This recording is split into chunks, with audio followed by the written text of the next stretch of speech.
100 টাকা মোবাইল রিচার্জে আপনি কত টাকা ব্যবহার করতে পারবেন? সম্প্রতি এই বিষয়টা নিয়ে ব্যাপক পরিমাণে তুলকামাল চলছে। কেউ বলছে 100 টাকা রিচার্জ করলে নাকি 56 টাকা 30 পয়সা ভ্যাট দেওয়া লাগবে। এটা আসলে আমাদের বোঝার ভুল হচ্ছে।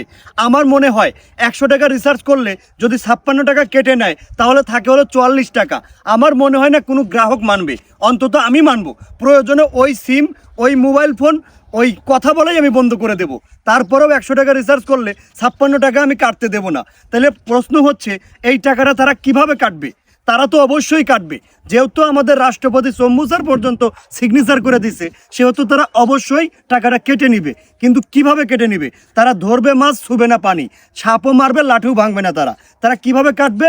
আমি যতটুকু আইডিয়া করতে পারছি, তারা এইভাবে কাটবে যে আপনি যদি কাউকে ফোন দেন 1 মিনিটে আপনাকে, এখন বর্তমানে 2 টাকা কাটতেছে না 1 মিনিটে, 2 টাকা তো না, বোধহয় 3 টাকা বোধহয়, তখন কাটবে হলো আপনার 1 মিনিটে মিনিমাম 5 থেকে 7 টাকা।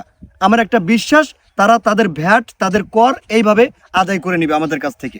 ধরবে মাছ, ছুবে না পানি, আমরাও বুঝতে পারবো না, কাউকে ধরতেও পারবো না, তবে তারা এটা সফল করবে।